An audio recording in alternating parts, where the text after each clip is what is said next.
Haidong! In this video, we're going to talk about the aspects of Bankuk 7, Part 2. In our previous video, we talked about, again, the concepts surrounding this form.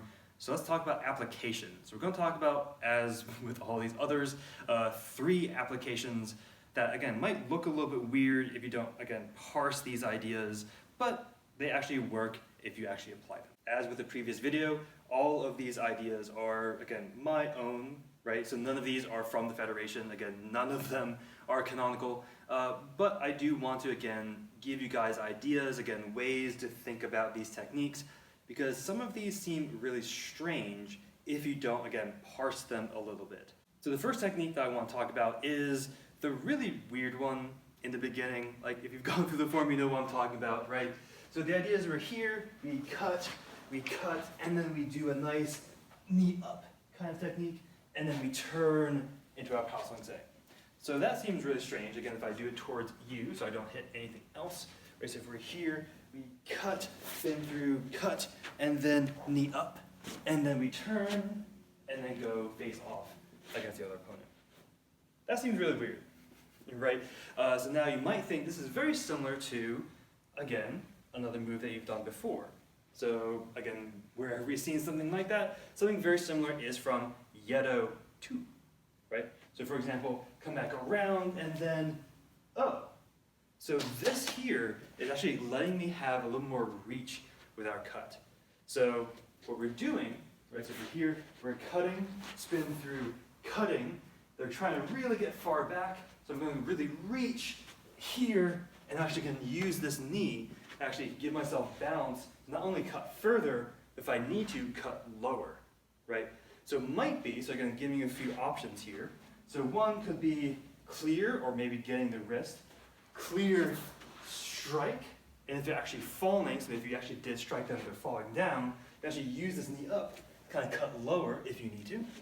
The other version is that they are, again, you just keep hitting them back, right? So if you're here, now, in theory, you actually do dispatch them with one of these moves because you do turn and face the other person for a while, but, right, so we're here, so we cut, and again, they're falling back here to reach, finish, and then turn, and then face the other direction. Now, you might also notice that it is actually more powerful than potentially another move they could do, right?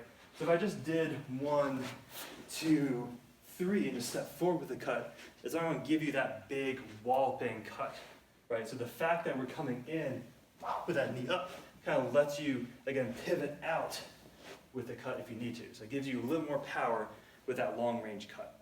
So that is at least one interpretation of that, again, that weird knee up technique. It also lets you kind of pivot and turn if you have better balance than I do. Cut, turn, and then go into, again, your next direction. The next 2 techniques are mirror images of each other. So the first one is parry, stab, over, clear. So this has always kind of annoyed me because, like, all right, so let's take it through like what you might think is going on. Okay, so I just parried, I stabbed someone in the face, and then I just kind of one-handed, right? So it looks, I mean, for one thing, it does actually look kind of cool. I like the aesthetic. But again, like, think about the application, right? So, like, all right, I just stabbed you in the face. I'm just gonna, right? So it seems like, all right, if you're still there, I would probably want to really reinforce that cut, at least have 2 hands to really push you through if you're still there. But then if you're too far away, why am I doing that technique, right? So why am I here and then just like, right?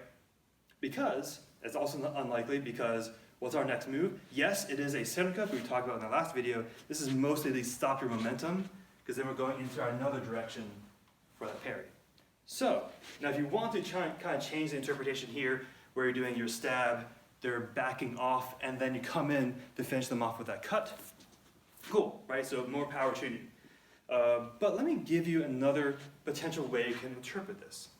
So again, at 3rd degree, you should be thinking about, again, your opponents not as, you know, people just willing to die, right? Oh, you have parried me. Oh, you have thrust me in the face. I am finished. You have won. No, right? So the person's here. If I see someone kind of like doing this, I'm getting ready to deflect, I'm getting ready to block, I'm getting ready to not die. So let's think about what's going on if the person is, again, conscious and a swordsman. So we're here, again, we parry, right? So again, previous video we talked about that being more either getting around their sword or again, just kind of like flashing them in the eye. Here, thrust. Okay, now if you do see a thrust going this way, what are you gonna do, right? So if I try to thrust the camera, like so, if I stab you here, what do you want to do? Probably not like a rising 11 block, right? Because that's going to only potentially get you, stabbed in the face instead of just in the throat. You don't want to do necessarily downward because then you'd be stabbed in the chest, side to side, right? That's really the best way to either deflect these, or even better, you can collapse and go in for your own thrust, right? But let's take a look, right? So if we're here, we parried, we thrust. It's like, all right, so my sword is deflected. What am I gonna do? Right, so now your sword is up here, it's deflecting it this way. What can you do? Right? So the idea is, so I just stabbed you, so as I'm stabbing towards you, I am deflected. Your sword is also coming off this way. All I need to do is come underneath and cut through, right? So I can aim for like the underside of the armpit or something like that, and then I can kind of like push through later. So now, at this case, you could probably use that center cut to finish them off, but again, the idea is you're here, you can kind of like turn, maybe like follow them through with that cut, because again, this cut does end behind you. You can follow them through and then finish your directional this way. So that's at least one way you can think about that, right? So it's not stab, right? Like, oh, stab, you deflected me, I'm gonna come underneath where your sword is, so there's swords here, you can cut them, bang, and then go on your merry way. So that's one way you can interpret, again, this technique. And the third technique that we're gonna talk about is its mirror image. So this happens at the very end of the form where we deflect, thrust, pop. Okay, that's really awkward, right? Because the idea here is like, all right, I deflected, which means I'm close range. I have stabbed you, and if I've stabbed you, I'm just going to cock my sword back and one-handed clear, right? So like, all right, so let's just assume I've been successful. All right, I have blocked, I am not dead, cool. I have stabbed you in the chest, cool, right? So if the tip is inside the body, it's not just gonna be like, right? All right, so we're hitting a few weird things, right? So like, all right, so if I am successful, I'm not just gonna be like cock back throughout, right? Let alone keeping going with the rest of the form.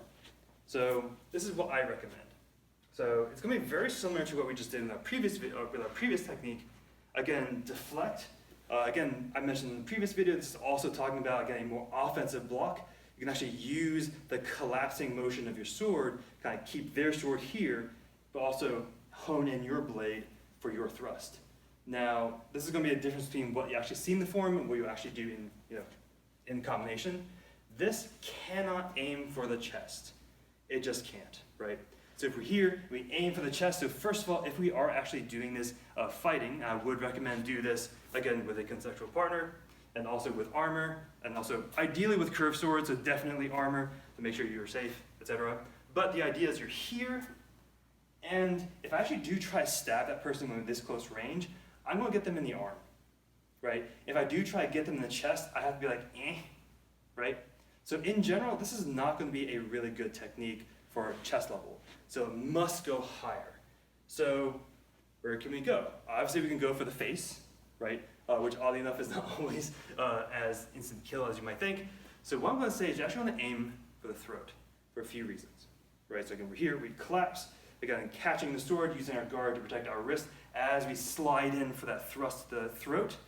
Now, if it's the throat, it's soft enough that I can actually pull back if I need to, and then neck strike. So this is going to be, again, if I just came in here, I was stabbed, they deflect, you're going to stab me in the throat, pull back, and then, right?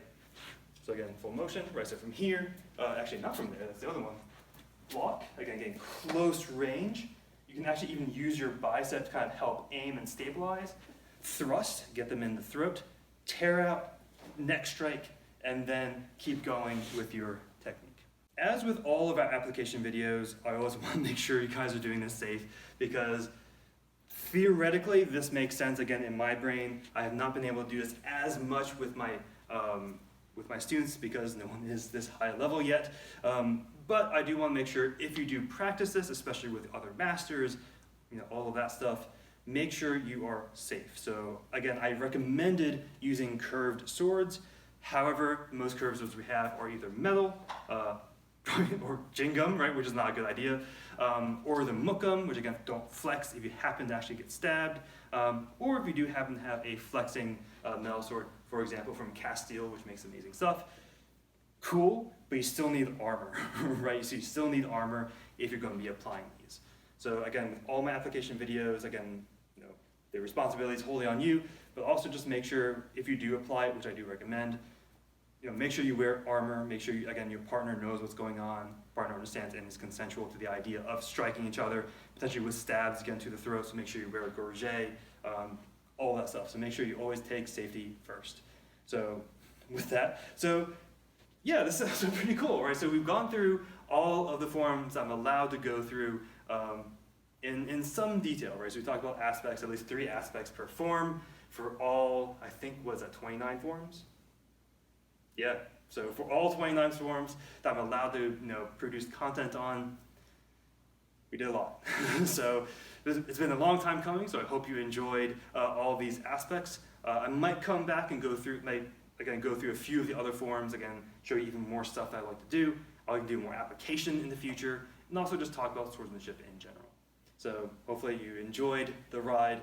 So now that you've done all the way through Bankuk 7, so make sure you do stay safe, stay humble, and keep training. So although you have learned Bankuk 7, there are always more forms, and there's always more interpretations you can have for every form. So with that, enjoy. Haidong.